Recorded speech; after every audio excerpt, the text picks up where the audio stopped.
Halo Sobat Investor, kembali lagi berjumpa di program di Editorial yang akan membahas tajuk utama pemberitaan yang tersaji di idchannel.com dan idchannel TV. Bersama saya, M. Budi Santosa, Wakil Pemimpin Redaksi Digital idchannel. Sobat Investor, capaian lifting minyak nasional yang menembus angka 608.000 barel per hari pada akhir Juli 2025 layak diapresiasi sebagai sebuah sinyal positif dari sektor hulu migas Indonesia. Angka ini bukan sekedar statistik produksi, melainkan cerminan dari upaya panjang yang melibatkan kerjasama lintas sektoral di tengah tantangan struktural dan teknis yang tak ringan. Dengan realisasi tersebut, Indonesia berhasil melampaui target harian dalam anggaran pendapatan dan belanja negara atau APBN 2025 yang dipatok sebesar 605.000 barel per hari. Meski pencapaian ini belum bersifat akumulatif, tren yang ditunjukkan jelas menggambarkan adanya perbaikan yang diberi perhatian serius. Namun, di balik capaian itu, terdapat realitas keras yang terus membayangi industri migas nasional. Tantangan demi tantangan yang tak bisa diabaikan begitu saja. Terlebih saat Indonesia tengah berada di persimpangan penting antara kebutuhan untuk menjaga ketahanan energi nasional dan keharusan mengejar transisi energi global. Salah satu problem struktural paling mendasar adalah dominasi sumur-sumur tua dalam portofolio produksi minyak Indonesia. Sebagian besar sumur bahkan berasal dari era sebelum kemerdekaan, dengan tingkat penurunan produksi alami atau decline rate yang semakin tajam dari tahun ke tahun. Disinilah tantangan teknis yang besar harus dijawab dengan pendekatan teknologi mutakhir dan skema revitalisasi yang konkret. Selain faktor teknis tersebut, masalah idle well atau sumur-sumur terbengkalai juga menjadi beban tersendiri bagi industri. Sumur-sumur yang tidak produktif ini, jika tidak ditangani secara strategis, akan terus membebani biaya operasional serta memperumit manajemen aset nasional.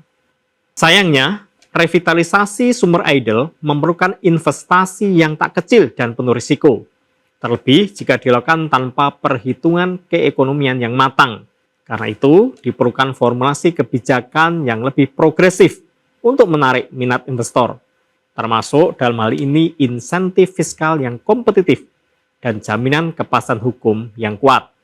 Memang tak bisa dipungkiri, sektor migas bukanlah ladang yang menjanjikan keuntungan instan. Ia adalah sektor padat modal, berisiko tinggi dan sangat tergantung pada volatilitas harga global.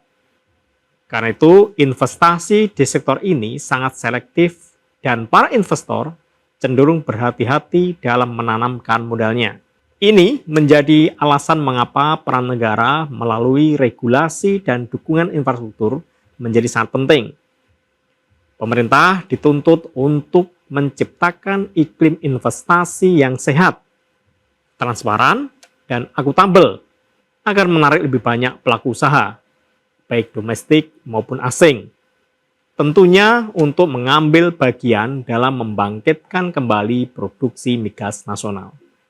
Di sisi lain, kolaborasi antara pemerintah dan kontraktor kerjasama atau KKKS terbukti menjadi salah satu kunci keberhasilan dalam mendorong kenaikan lifting.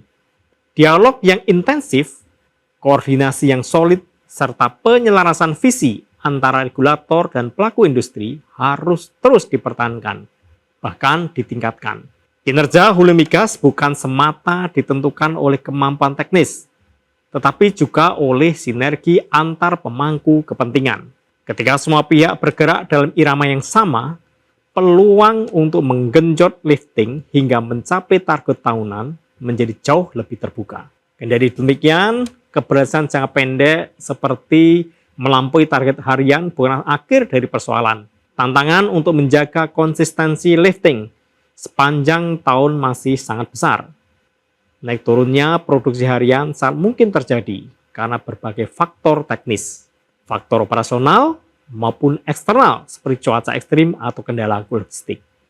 Oleh karena itu, capaian ini perlu dijaga dan dikuatkan dengan strategi keberlanjutan termasuk peningkatan investasi eksplorasi, pengembangan lahan baru, dan pemanfaatan teknologi enhanced oil recovery di sumur-sumur tua. Kita juga tak bisa menutup mata terhadap konteks global yang terus berubah. Dunia tengah bergerak menuju energi bersih dan ketergantungan terhadap bahan bakar fosil secara perlahan akan berkurang. Indonesia harus bersiap untuk menghadapi era transisi energi dengan memperluas portofolio energi terbarukan, namun tetap mengelola sumber daya minyak dan gas yang masih tersedia secara efisien. Dalam jangka menengah, migas tentunya masih menjadi tulang punggung pasokan energi nasional, dan perannya tidak besar serta-merta dihapus begitu saja. Ke depan, tantangan utama bukan hanya mempertahankan lifting pada kisaran target APBN, tapi juga memastikan bahwa produksi tersebut memberikan manfaat maksimal bagi perekonomian nasional. Ini tentunya mencakup peningkatan pendapatan negara, penyerapan tenaga kerja, penguatan industri penunjang migas, dan tentu saja kontribusi terhadap ketahanan energi.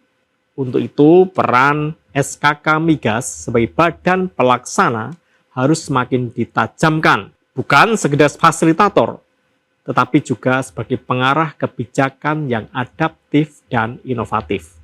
Lifting minyak bukan semata angka di layar monitor kementerian. Ia adalah representasi dari kerja keras seluruh elemen bangsa dalam menjaga denyut nadi nasional.